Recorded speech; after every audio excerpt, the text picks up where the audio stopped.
E aí, galera? Salve, salve, jovens! Bom dia, jovens! E aí? Essa questão aí, a questão 25 da SpaceX, né, 2023. Vamos resolver essa questão? Que basicamente, pessoal, é trabalhar com a decomposição, né, da força na direção Y, tá? É basicamente isso, decomposição de forças, tá? Dois pescadores e um aprendiz estão puxando um barco pelo ponto zero, ao longo de um canal retilíneo localizado em uma região horizontal plana. Os dois pescadores e o aprendiz puxam o barco com forças de módulo F1, F2 e F3, respectivamente. Então, você tem aí duas pessoas puxando, né? F1, F2 e o ajudante, né? O aprendiz aí. Ele fala o seguinte: cujos módulos e direções de F1 e F2, então lá, você tem F1 e F2, são indicados no desenho. Todas as forças do canal estão no mesmo plano horizontal, ou seja, são forças coplanares. A intensidade da menor força que F3, que aí é o aprendiz, né, deve exercer sobre o barco para mantê-lo em uma direção paralela, né, às margens é. Então você tem que manter o barco aí paralelo às margens, não pode ir nem para a direita nem para a esquerda.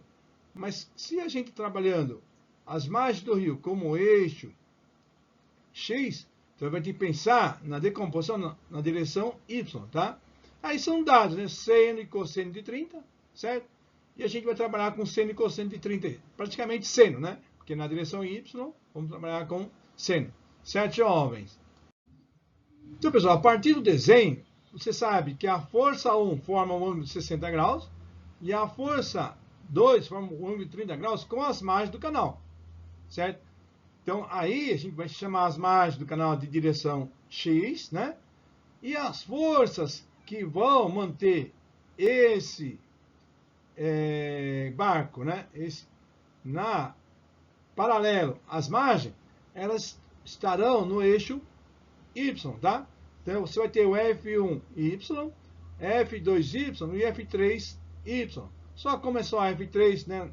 A gente só precisa do F3, não precisa falar que a direção é Y, mas sabemos que temos que trabalhar na direção Y para manter aí, né, paralelo às margens do barco. Tá? É um desenho aí fora de escala, tá bom? Vamos continuar um desenho dado também, né, na questão. Aqui são as alternativas, né? Alternativa A, 10 vezes 20 raiz de 3 mais 8 newton. B, 10 vezes 20 raiz de 3 menos 8 newton. Alternativa C, 10 vezes 20 raiz de 3 menos 16 newton. Alternativa D, 10 vezes 20 raiz de 3 mais 16 newton. E a alternativa E, 5 vezes 10 raiz de 3 menos 16 newton. Tá? A gente vai trabalhar e chegar aí na alternativa correta. Tá bom? Vamos continuar. Então aqui, pessoal, a gente tem aqui o eixo Y, né, e o eixo X. Aonde eu vou trabalhar? Vou trabalhar no eixo Y, tá? É lógico, eu desenhei aqui só para a gente ter noção do que eu preciso, né? Eu preciso trabalhar nessa direção aqui, ó, certo? No eixo Y, tá? Porque se eu trabalhar no eixo X, tá, não vai me dar condições de deixar esse barco sempre, né, paralelo às margens. Então, a força que eu tenho que ter é uma resultante nula aqui, ó, né, na direção Y, certo? Então, tem que decompor, ó, na direção Y a força 1, na direção 2 a força Y. Daí a gente acha, né, com esses valores, qual deve ser a força 3, certo? Então, pode ver, onde eu estou trabalhando? Na direção Y, tá? Daí eu mantenho o barco aí, né, paralelo, né, às margens do canal, certo? Tudo bem? Então, só para vocês entenderem onde eu estou trabalhando, certo? A gente está trabalhando aqui na direção Y. Para que o barco se mantenha numa trajetória reta, a força resultante no eixo Y deve ser nula, tá? Então, estou falando na direção Y, né? Devemos trabalhar o quê? No eixo Y, tá? Então, F1Y mais F2Y mais F3Y é igual a zero, tá? Daí ele se mantém paralelo às margens do canal, certo? Então, F1Y é igual a F2Y mais F3Y, né? Ah, professor, como você sabe? Não sei ainda. A gente vai... Pode ser que F1y seja menor, mas aí a gente vai trabalhar direto, né? Já considerando que seja maior, certo? Vamos calcular as componentes das forças na direção y, F1y, F1 seno de θ. F1y é 400, que é a força, vezes 160. F1y é 400, raiz de 3 sobre 2. Simplificando aqui, F1y é igual a 200 raiz de 3.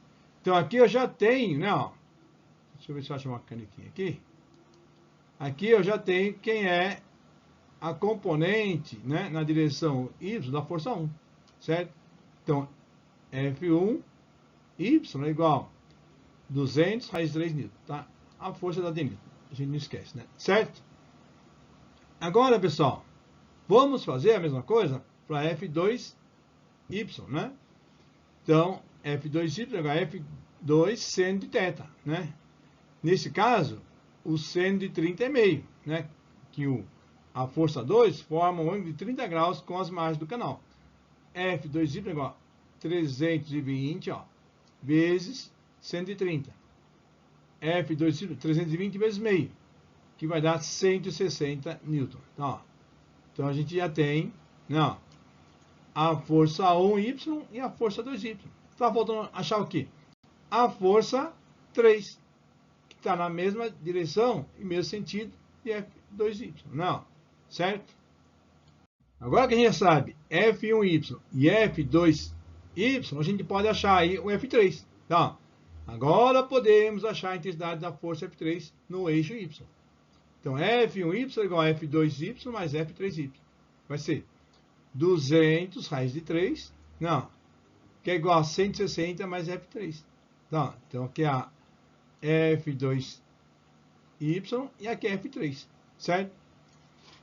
F3 é igual a 200 raiz de 3 menos 160 newtons, certo? Então, ó, essa aqui é a força F3. E já sabe que ela é para baixo, né? Ó, no mesmo sentido aí da força 2y, né? Assumindo que a força 3 atua somente no eixo y, de cima para baixo, esse será seu valor final. F3 é igual a 10, né? Vezes 20 raiz de 3 menos 16. Aqui, ó, simplificou por 10, né, pessoal? Colocou 10 em evidência. Tá? Então, eu tenho aqui a resposta correta, ó, alternativa C. Então, basicamente, era só a gente decompor aí a força, né, na direção Y, tá bom? Valeu, jovem. Então, a resposta correta, alternativa C. Se inscreva no canal, deixe seu like aí e até a próxima.